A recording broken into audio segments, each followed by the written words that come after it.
നമസ്കാരം. ടാറ്റ കൺസൾട്ടിംഗ് സർവീസസിൽ TCSൽ അതിൻ്റെ കഥ മാറി മറിഞ്ഞു വരികയാണ്. രാജ്യാന്തര ബന്ധവും തീവ്രവാദ ബന്ധവും ഒക്കെ ആരോപിച്ചുകൊണ്ട് അവിടെ നടന്ന മതം മാറ്റ പ്രക്രിയ രാജ്യാന്തര തലത്തിലേക്ക് പോവുകയാണ്. മലേഷ്യയുമായി ബന്ധപ്പെടുത്തിയിട്ടുള്ള വ്യക്തികളിലേക്ക് കേസ് പോകുന്നു. 12ഓളം പേരെ അവിടെ നിന്ന് സ്ത്രീകളായിട്ടുള്ള 12 പേരെ ഇരകളായി കണ്ടെത്തിയിട്ടുണ്ട്. ഇനിയും നിരവധി ആളുകൾ ഉണ്ടെന്നാണ് പറയുന്നത്. ഇതിനിടയിൽ TCS അടച്ചിട്ടു എന്നൊരു വാർത്ത വലിയ തോതിൽ വന്നു. പക്ഷേ TCS അത് നിഷേധിച്ചു. ഇനി അവർ താൽക്കാലികമായിട്ട് അടച്ചിട്ട് പിന്നെ തുറന്നാണോ എന്ന് അറിയത്തില്ല. എന്തായാലും TCS അങ്ങനെ ചെയ്തിട്ടില്ല. അതുപോലെ തന്നെ TCSൻ്റെ നിദാ ഖാൻ എന്ന് പറയുന്നത് HR മാനേജർ അല്ല എന്നിപ്പോൾ ഒരു ഡയലോഗ് അടിക്കുന്നുണ്ട്. അതേസമയം TCSൻ്റെ പ്രോസസ് അസോസിയേറ്റ് ആയിട്ടാണ് അവർ വച്ചിരിക്കുന്നത്. നേതൃത്വപരമായ ചുമതലയില്ല. എന്തായാലും TCSൽ ജോലിയുണ്ട് അവർക്ക്. പക്ഷെ അത് TCSന് നിഷേധിക്കാൻ കഴിഞ്ഞിട്ടില്ല. TCSനകത്ത് വളരെ കൃത്യമായി നിദാ ഖാന് ജോലിയുണ്ട് എന്നുള്ള കാര്യത്തിൽ നിഷേധിക്കാൻ കഴിയില്ല. പക്ഷേ ഇന്നലെ മീഡിയ വൺ പറഞ്ഞത് അവർക്ക് അവിടെ ജോലിയൊന്നുമില്ല, അതൊക്കെ തട്ടിപ്പാണെന്നാണ്. പക്ഷെ അല്ല, നിദാ ഖാന് അവിടെ ജോലിയുണ്ട്. അവർ HR മാനേജറായിരുന്നു എന്നുള്ള വാർത്തകളാണ് പുറത്ത് വന്നത്. പക്ഷേ TCSകാർ പറയുന്നു പ്രോസസ് അസോസിയേറ്റ് ആണ്. പ്രോസസ് അസോസിയേറ്റ് ആയാലും പിയൂണായാലും ഡ്രൈവറായാലും സെക്യൂരിറ്റി ആയാലും അതിനകത്തുണ്ടല്ലോ, ജോലിക്കുണ്ടല്ലോ, ഉണ്ട് എന്നുള്ളത് വളരെ പ്രധാനപ്പെട്ടാണ്. അതുപോലെ തന്നെ നിദാ ഖാൻ മുങ്ങി നടക്കുകയാണ്. അവർ ഭർത്താവ് മോയിൻ നവീൻ ഇക്ബാൽ ഖാനെ കസ്റ്റഡിയിലെടുത്ത് ചോദ്യം ചെയ്തിട്ടും ചെയ്തപ്പോൾ നിദയുടെ ഒളിവിൻ്റെ ഇടം സൂചന ലഭിച്ചെങ്കിലും അവിടെ എത്തിയപ്പോൾ അടഞ്ഞു കിടക്കുകയായിരുന്നു. ചില സൂചനകൾ ലഭിച്ചുവെങ്കിലും നിദാ ഖാനെ കിട്ടിയിട്ടില്ല. ശരിക്കും പറഞ്ഞാൽ ഇത് രാജ്യാന്തര തലത്തിലുള്ള ഒരു മതം മാറ്റിക്കൽ സംഘമാണ് ഇതിനകത്ത് പ്രവർത്തിച്ചത് എന്നാണ് ലേറ്റസ്റ്റായി വരുന്ന വിവരം. സ്ലീപ്പർ സെല്ലുകൾ വളരെ വലിയ തോതിൽ നേരത്തെ രണ്ട് ഭാര്യയും ഭർത്താവും ഡോക്ടറായിട്ടുള്ള 2-3 ഡോക്ടർമാർ ഇതിനകത്ത്, കാശ്മീരിൽ ജോലി ചെയ്തിരുന്ന ഡോക്ടർമാർ ഇതിനകത്ത് ബന്ധപ്പെട്ട് ഇതുപോലത്തെ കാര്യത്തിൽ ബന്ധപ്പെട്ട് ഡൽഹിയിലൊരു കാറിൽ സ്ഫോടക വസ്തുക്കളുണ്ടായിരുന്നു. അത് നശിച്ച ഒരാൾ മരിച്ചു, അത് പൊട്ടി ഒരാൾ മരിച്ചു. ഇതെല്ലാം നമ്മൾ കാണുകയാണ്. അപ്പോൾ സമ്പന്നരായിട്ടുള്ള വിദ്യാഭ്യാസമുള്ള വെൽ എഡ്യൂക്കേറ്റഡ് ആയിട്ടുള്ള ആളുകളുടെ ഇടയിൽ, IT കമ്പനികളിൽ, ഡോക്ടർമാരുടെ ഇടയിൽ, എഞ്ചിനീയർമാരുടെ ഇടയിലൊക്കെ ലവ് ജിഹാദും മതം മാറ്റലുമൊക്കെ വളരെ കൃത്യമായി നടപ്പിലാക്കുന്ന ആഗോള പദ്ധതി ഉണ്ട് എന്നാണ് നമ്മൾ ഇതിൽ നിന്ന് മനസ്സിലാക്കേണ്ടത്. മതമാറ്റ ശ്രമങ്ങൾക്ക് രാജ്യാന്തര ബന്ധം ഉണ്ടെന്നുള്ള നിഗമനത്തിലാണ് NIAയും അതുപോലെ തന്നെ CBIയും IB കേന്ദ്ര ഏജൻസികൾ വിശദമായ അന്വേഷണത്തിലേക്ക് കടന്നിരിക്കുകയാണ്. NIAക്ക് പൂർണ്ണമായി അന്വേഷണം കൈമാറാനും സാധ്യതയുണ്ട്. നാഷണൽ ഇൻവെസ്റ്റിഗേഷൻ ഏജൻസി മത തീവ്രവാദവും അതുപോലെ ദേശവിരുദ്ധതയും ഒക്കെ അന്വേഷിക്കുന്ന NIA ഇതിനകത്ത് വളരെ കൃത്യമായി പറയുന്നു. 12ഓളം പേരെയാണ് ഇതുവരെ രജിസ്റ്റർ ചെയ്ത കേസിൽ 12 പേരേക്കാണ് ഇരകളായി വന്നത്. 9 FIRകൾ രജിസ്റ്റർ ചെയ്തിട്ടുമുണ്ട് 12-ൽ. ഇനി 3 രജിസ്റ്റർ ചെയ്യാനുണ്ട്.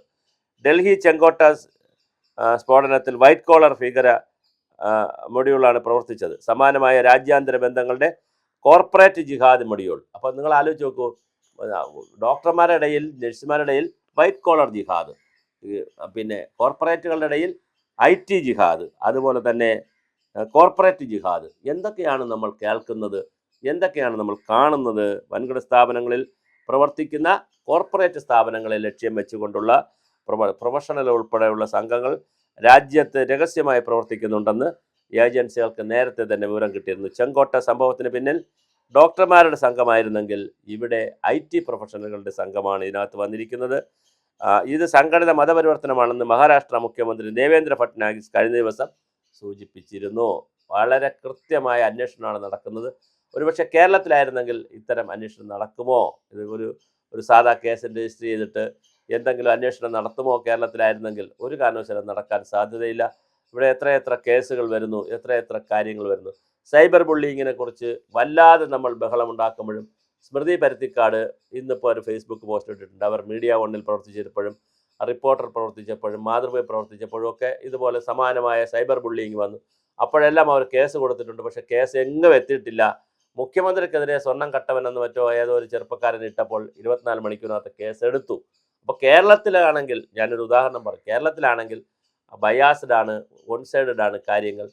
അപ്പോൾ ഇവിടെയാണ് ഇതൊക്കെ നടന്നെങ്കിൽ ഒരുപക്ഷെ കേസ് ഇപ്പോൾ നമ്മളായിട്ട് ടെക്നോ പാർക്കിലോ ഇൻഫോ പാർക്കിലോ ഐ ടി പാർക്കുകളിലൊക്കെയാണ് ഇതൊക്കെ നടന്നെങ്കിൽ ഇവിടെ അങ്ങനെ കേസൊന്നും എടുക്കത്തില്ല. ഇതിങ്ങനെ ഉരുട്ടി പെരട്ടി ഇവിടെ തേച്ച് മാച്ച് കളയും. പക്ഷേ നാസിക്കിലായതുകൊണ്ട് വളരെ കൃത്യമായി ഇത് കേസിലേക്ക് വന്നു. SC ST വകുപ്പുകളും ചേർത്തിട്ടുണ്ട്. പട്ടികജാതി പട്ടികവർഗ വിഭാഗത്തിലെ ജീവനക്കാരുടെ പരാതിയും വന്നിട്ടുണ്ട്. അങ്ങനെയുള്ള പട്ടികജാതി പട്ടികവർഗ വിഭാഗത്തിൽപ്പെട്ട ജീവനക്കാർ 9-12 പേരെ കേസിൽ അത് അങ്ങനത്തെ വനിതകളും ഉണ്ടെന്നറിയുന്നു.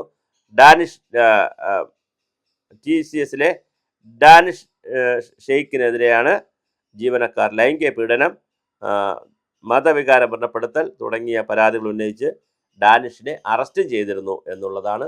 അപ്പോൾ എന്തായാലും TCSലെ ഈ വിഷയം വളരെ ഗൗരവതരമായ ഒരു രാജ്യാന്തര മത മാറ്റം നിയമത്തിലേക്ക് അല്ലെ മതം മാറ്റ ഗ്രൂപ്പിലേക്കാണ് ഇതിൻ്റെ വിരൽ ചൂണ്ടുന്നത്.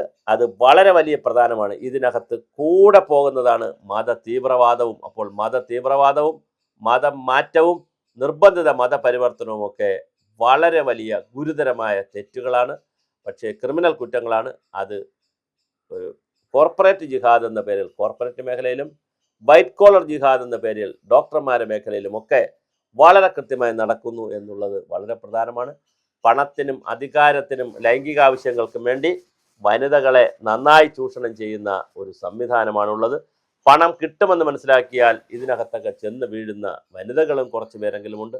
കുറച്ച് പേരെ ട്രാപ്പ് ചെയ്യും, കുറച്ച് പേരെ പറ്റിക്കും, കുറച്ച് പേരെ ഭീഷണിപ്പെടുത്തും, ജോലിയിൽ നിന്ന് പിരിച്ചുവിടുമെന്ന് പറയും, പിന്നെ ഇല്ലാത്ത കുറ്റങ്ങൾ കണ്ടുപിടിക്കും, മേലധികാരികൾക്കടുത്ത് ഇല്ലാത്ത പ്രശ്നങ്ങൾ ഉണ്ടാക്കി കൊടുത്ത് പ്രശ്നങ്ങളാക്കും, അങ്ങനെ അല്ലെങ്കിൽ പിരിച്ചുവിടും. ഇങ്ങനെ പിന്നെ അല്ലാതെ ട്രാപ്പ് ചെയ്യും, പെൺകുട്ടികളെ അല്ലാതെ ട്രാപ്പ് ചെയ്യും, ഫോട്ടോ എടുക്കുക, വീഡിയോ എടുക്കുക, അല്ലെങ്കിൽ ഫോട്ടോഷോപ്പ് ചെയ്യുക, മോർഫിംഗ് നടത്തുക, പല തരത്തിലുള്ള പീഡനങ്ങളും സ്ത്രീകളുടെ പുറത്ത് വരുത്താറുണ്ട്.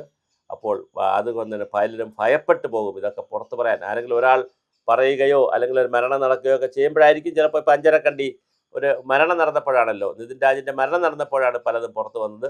അപ്പോൾ അവിടുത്തെ എല്ലാ അധ്യാപകരും രാജിവെക്കാൻ പോവുകയാണ്. അങ്ങനെ ആ കോളേജിൻ്റെ ഭാവി എന്താകുമെന്ന് വലിയ ഒരു അനിശ്ചിതത്വത്തിലേക്ക് ആ കോളേജ് പോവുകയാണ്. അപ്പോൾ ഓരോ സ്ഥലവും ഇങ്ങനെയാണ് സംഭവിക്കുന്നത്. എന്തെങ്കിലും വലിയ പ്രശ്നം ഉണ്ടായാൽ മാത്രമേ ഒരാത്മഹത്യയോ അല്ലെങ്കിൽ വലിയ പ്രശ്നമോ പൊട്ടിത്തെറിയോ ഉണ്ടായാലേ ജനങ്ങൾ അറിയുന്നുള്ളൂ.